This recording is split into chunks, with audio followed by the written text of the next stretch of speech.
अस्सलाम वालेकुम वरहमतुल्लाह। पाकिस्तानी हुकूमत नॉन फाइलर्स की कैटेगरी को ख़त्म करने जा रही है। अब होगा क्या कि कोई भी पाकिस्तानी है, चाहे वो पाकिस्तान के अंदर है या वो पाकिस्तान से बाहर है, उसको अपना इनकम टैक्स रिटर्न फाइल करना होगा। उसको बताना होगा कि उसने साल में कितना कमाया है। और फिर जो ओवरसीज़ पाकिस्तानी है, उन्होंने जो पाकिस्तान के बाहर से कमाया होगा उसके ऊपर किसी किस्म का कोई टैक्स नहीं होगा।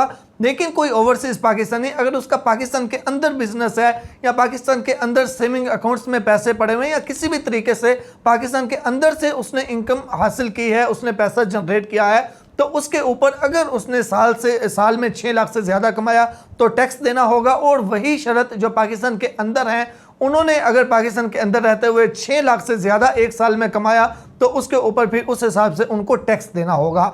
और अगर कोई ऐसा नहीं करेगा, कोई इनकम टैक्स रिटर्न फाइल नहीं करेगा, तो उसके खिलाफ जो है वो कानूनी कार्रवाई होगी। और 15 इकसाम की सज़ाएँ हैं, जिनमें उनके अकाउंट्स भी बंद होंगे, उनके बैरून मुल्क जाने पे पाबंदी होगी। इसके अलावा जो है वो गाड़ी की खरीदो फरोख्त या प्रॉपर्टी की खरीदो फरोख्त नहीं कर सकेंगे, उनके मोबाइल पे जो सिमें होंगी वो बंद होंगी। और इस तरह बहुत सी अहम चीज़ें हैं जो कि वो नहीं कर सकेंगे। सिंपली ये कि कोई भी बिजनेसमैन, कोई भी काम करने वाला बंदा कोई काम कर ही नहीं पाएगा नॉन फाइलर अगर वो फाइल रिटर्न नहीं करता, तो यानी कि इस तरह की सख्ती की जाएगी। अब यहाँ पे एक अहम चीज़ है कि नॉन फाइलर्स की कैटेगरी कब मुतारफ़ करवाई गई थी और इसको ख़त्म क्यों करना पड़ रहा है। अच्छा, यहाँ पे मैं एक बड़ी अहम चीज़ बताना चाहता हूँ। सबसे पहले ये कि नॉन फाइलर्स की कैटेगरी 2014 में तकरीबन मुतारफ़ करवाई गई थी। और इसका मकसद ये था कि अगर कोई इनकम टैक्स रिटर्न फाइल नहीं करना चाहता तो चलो वो ना करे, लेकिन वो ज़्यादा टैक्स दे के अपने काम करता रहे। यानी कि गाड़ी की खरीदो फरोख्त है, प्रॉपर्टी की खरीदो फरोख्त है, फाइलर्स पे टैक्स कम होता है, नॉन फाइलर्स पे ज़्यादा होता है। या बैंकिंग ट्रांसैक्शन है, जो नॉन फाइलर है उन पे टैक्स ज़्यादा है ट्रांसैक्शन पे, और जो फाइलर है उन पे कम है। तो ये कैटेगरी उस टाइम मुतारफ़ करवाई गई थी कि चलो यार, जिसने इनकम टैक्स रिटर्न फाइल नहीं करना वो नॉन फाइलर रहते हुए सारे काम तो कर ले, लेकिन टैक्स ज़्यादा दे दे।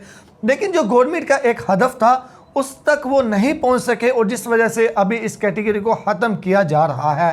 अच्छा, यहाँ पे एक और चीज़ है जिसमें जो गरीब अवाम है उनको लूटा जाएगा। वो कैसे?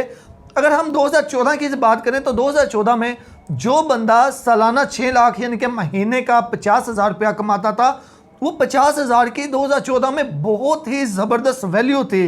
यानी कि उस टाइम 50,000 में एक महीना तो छोड़ के 2 महीने भी आसानी से गुजर जाते थे।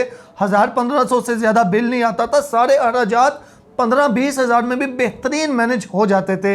लेकिन आज की डेट में, और दूसरे नंबर पे उस टाइम एक आम बंदा, एक मजदूर बंदा 50,000 महाना नहीं कमा सकता था। 50,000 महाना वो कमाता था जो बड़ा बेहतरीन, जिसका बिजनेस समझा जाता था और मोहल्ले में उसको अमीर तरीन समझा जाता था, जिसकी 50,000 इनकम थी तकरीबन।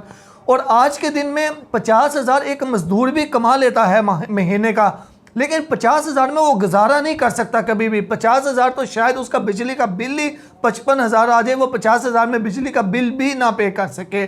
तो सिचुएशन ये है कि जो एक लिमिट 6 लाख की रखी गई थी, जो 10 साल या 15 साल पहले थी, उस लिमिट को नहीं बढ़ाया गया।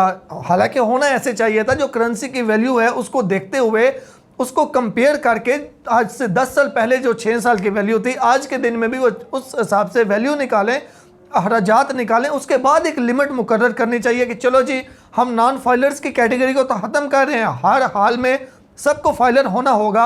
और इसमें हम ये समझते हैं कोई बुराई भी नहीं है। जितने भी ममालिक हैं वहाँ पे नॉन फाइलर का कोई सिस्टम ही नहीं है।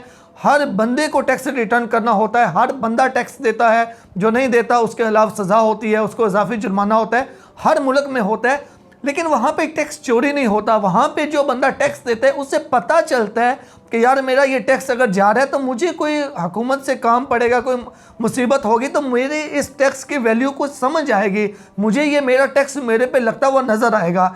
लेकिन पाकिस्तान में क्या है, यहाँ पे टैक्स दे के कुछ भी समझ नहीं आता, बल्कि टैक्स देने के बाद भी आपका टैक्स भी चोरी होता है और कोई फैसिलिटीज़ भी नहीं मिलती। ये सबसे अहम चीज़। दूसरे नंबर पे 10 साल पहले जो करेंसी की वैल्यू थी उसको कंपेयर करके मेरे ख्याल में अभी तो 20-25 लाख भी मुकर्रर किया जाए कि जो साल में कमाता है उसके बाद टैक्स है, तो मेरे ख्याल में वो लिमिट भी जो है वो मेरी नज़र में तो कम होगी। यानी कि एक ऐसी लिमिट को मुकर्रर करना चाहिए कि जिसमें एक आम बंदा नॉर्मली अपनी ज़िंदगी गुजारे, अखराजात के बाद उसके ऊपर टैक्स देना पड़े। ये नहीं है कि अब आप 10 साल वाली 6 लाख की लिमिट को अभी भी मुकर्रर करें जी, उतनी लिमिट है, जिसने सालाना 6 लाख कमाना है या उससे ज़्यादा कमाना है तो वो टैक्स दे।